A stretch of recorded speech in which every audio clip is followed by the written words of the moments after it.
during your time as BCCI president, which change are you most proud of? What's your Women's cricket. Women's cricket? Yeah. We really did a lot for women's cricket. Yeah. And it still goes on. I remember when I first came in 2019, women's cricket wasn't important. And India were not good enough. Right. And by the time we left, the WPL, it got formulated when I was president and Jay was secretary, and then got implemented after I finished my term. The WPL, it has taken women cricket to new heights. I think the biggest and the most important thing was developing women's cricket. Equal pay, same match fees. Although the contracts are different, the match fees are same, and they rightfully deserve it. You saw England, you saw Australia, South Africa doing well. You wanted your girls to do well as well. And now you look where they are. Smriti, Harman, Shefali, Richa, Jemima. There's so much young talent coming through. The under-19 girls winning the world championship. Nobody could imagine in 2019 when we became president that India would go to England and beat England 3-0.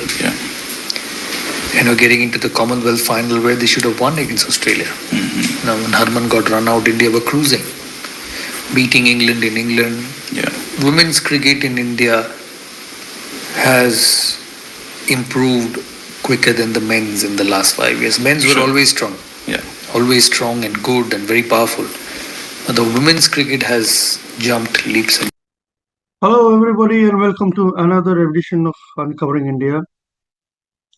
It's been almost 4 days since the Indian women won the coveted One Day International World Cup, and the euphoria has refused to die down. In fact, today the women's team, the victorious women's team, is going to meet the Honorable Prime Minister, Mr. Narendra Modi, who has been always supporting our victory of our sportspersons, be it cricket or any other sport. And there's been a lot of credit being given to the Board of Cricket Control in India, BCCI, the parent body of cricket in India, for the turnaround in fortune of our Indian women cricketers, which is pretty much acceptable and likely so. It has to be that way because the Board of Cricket Control in India has spent a lot of money in last few years, especially in last 1 decade, in women's cricket. But a lot of news media channels have been giving credit to one person for the turnaround of women cricket in India, and that is the current ICC chairperson and former BCCI secretary, Mr. Jai Shah.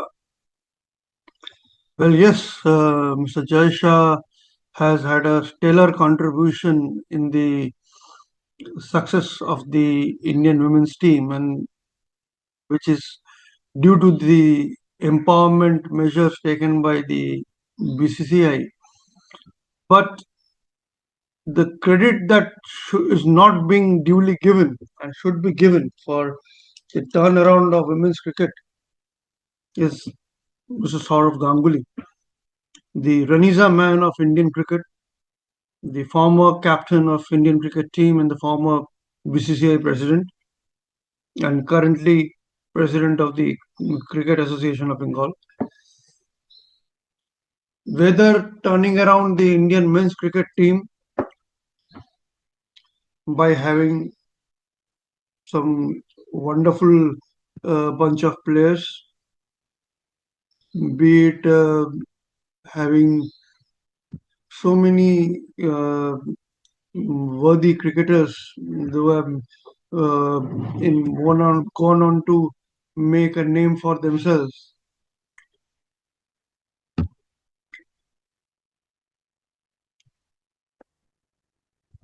And in fact, a lot of credit should be given to Sourav Ganguly for the turnaround because under his presidency, and BCCI president,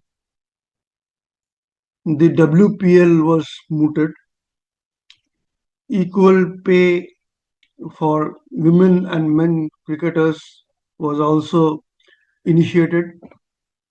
All these things, coupled with more international tours like the spectacular performance of Indian women during their tour to England, especially their performance at the Lords, and many other such initiatives that Sourav Ganguly had taken during his BCCI president, which you must have heard during the introduction where Saurav is speaking to PTI and in an interview speaking about the initiatives that he had taken during his tenure as BCCI president for women's cricket.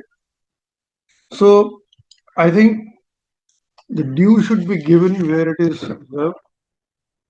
Yes, Jay Shah had a role to play, but he was not the one.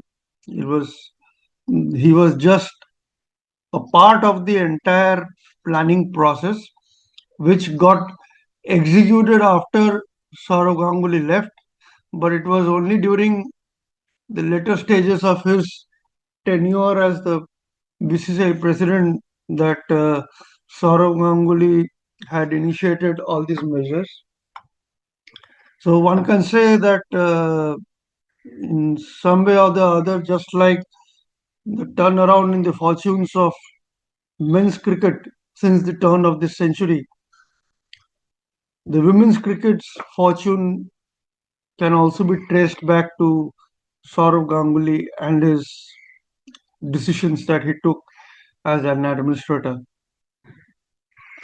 We hope that more such initiatives are taken by the BCCI, not only BCCI but also the ICC. Now that there are many other teams which are not having women's teams as strong as now India or the SENA countries like South Africa, England, New Zealand, Australia, who are already known champions.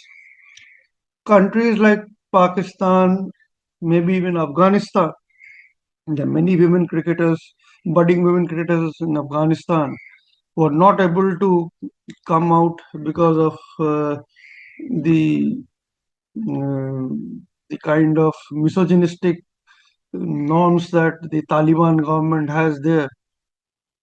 Is the ICC could speak to the Taliban government now that it is in good books with the Indian government to allow women of Afghanistan to play cricket. Similarly, strengthen countries like Nepal, Hong Kong, Malaysia, any other country which is playing, Bangladesh, uh, Sri Lanka, all these countries we have seen have women participation, but their strength is not that much because of the lack of infrastructure and lack of payment, monetary issues. So ICC can take a leaf out of Sourav Ganguly's book that he had done to empower Indian women cricketers and do the same for women cricketers in the international circuit. If you liked my video, please like and subscribe my channel, share the video, and we will again meet for our next interaction.